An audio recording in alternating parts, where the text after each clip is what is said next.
Hey guys, how you doing? Today we're gonna take a look at the Sonos Arc.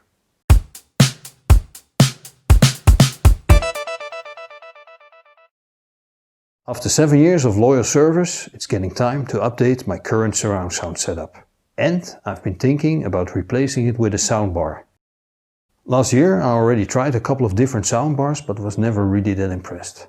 But now Sonos has released the Arc and it's supposed to be really good. Besides that, it also has Atmos, and that is something that my current system is lacking. So let's get this thing unboxed and see how it performs.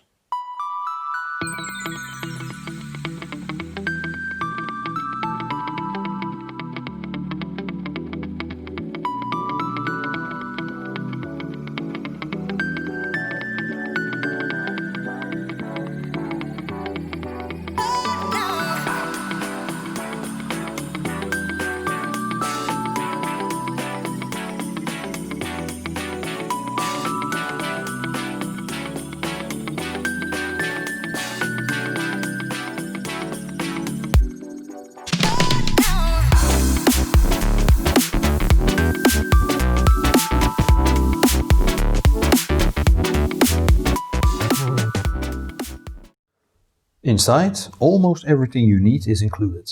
Besides the Sonos Arc, there's a power cord, HDMI cable, optical audio adapter and a quick start guide. The Arc has no dedicated remote, but can be controlled via an app or the touch buttons on top. Voice control via either Alexa or Google Assistant is supported as well, and thanks to the built-in IR repeater, you can also use your TV remote for basic functions, such as adjusting the volume. A network cable is not included, so you will have to provide one yourself, or go wireless. If you already have other Sonos components in your house that are connected to the internet, the Arc will find its way online through them. The Arc on its own is just a single soundbar, without a subwoofer, and emulates a 5.0.2 system. It's quite large with a height of 8.5 and a width of 114 centimeters.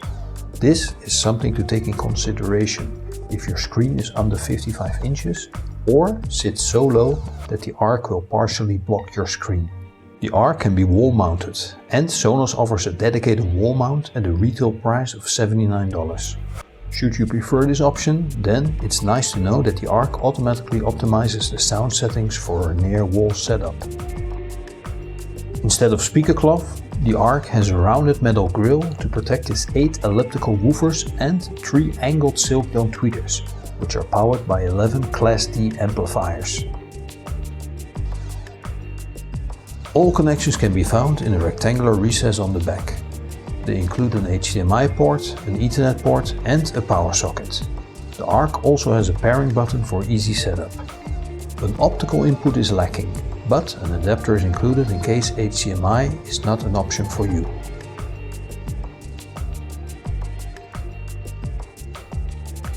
Setup is quick and easy.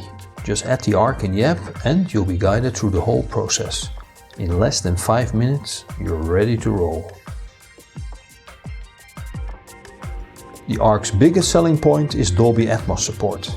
This is a surround sound technology that allows sounds to be perceived as three-dimensional objects by adding height channels to the more conventional width and depth surround channels. To reinforce the spatial impression, 2 of the 3 dome tweeters are angled upwards.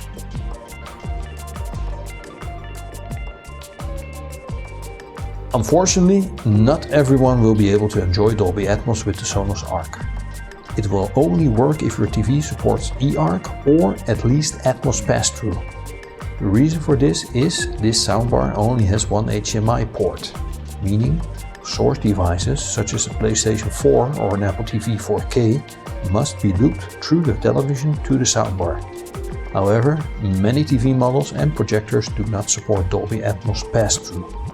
Sonos could have prevented this problem by adding an additional HDMI port, just like many of its competitors. This gives you the option to feed the source directly into the soundbar, instead of looping it through the TV.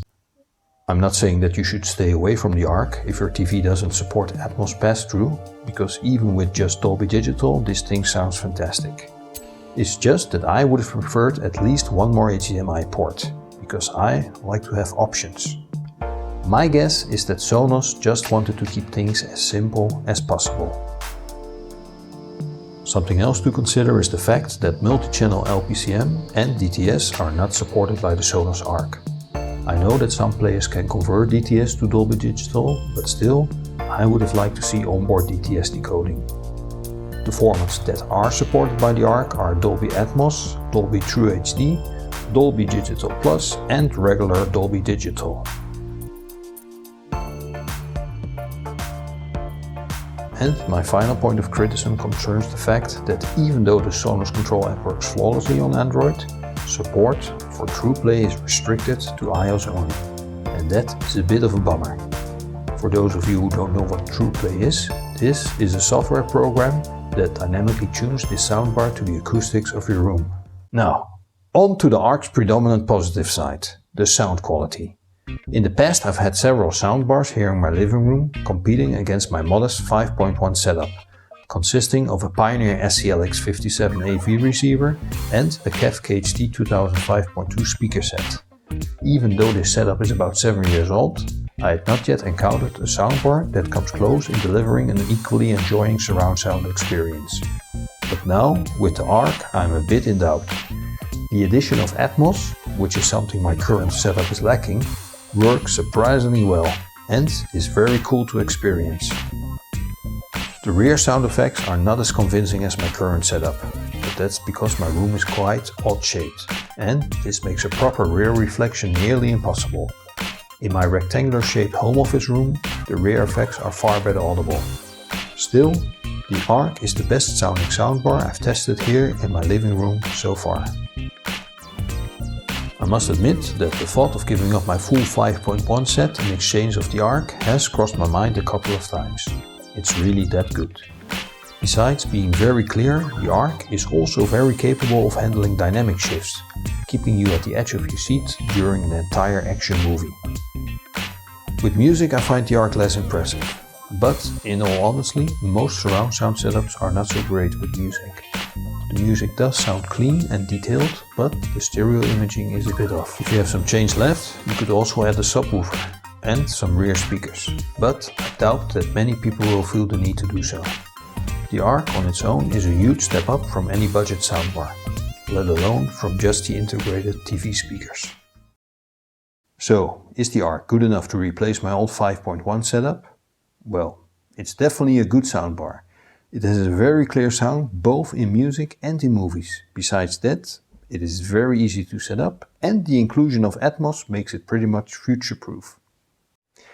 I wouldn't recommend the Arc for serious music listening, but then again, no soundbar sounds really great with music. As for movies, with the right source material, the Arc can display a pretty good three-dimensional soundstage. Nevertheless, even the good folks of Sonos are no magicians. And I think for serious surround sound you're better off with a moderately priced AV receiver and a nice 5.1 speaker setup. This does mean, however, running long strips of wire through your entire living room, and not everybody likes that. Since I have all the wiring for a 5.1 setup already installed in my living room, I'm gonna hang on to my KEFs for a little bit longer. I did have a great time with the Arc though, and as I mentioned before, it is by far the best sounding soundbar that I've ever tested in my living room. If you're interested in upgrading the sound of your TV or upgrading from a lower end soundbar, then the Arc might be the right soundbar for you. And that's it guys, thanks for watching, I hope you enjoyed this video. If you did, please leave a thumbs up and consider subscribing. See you!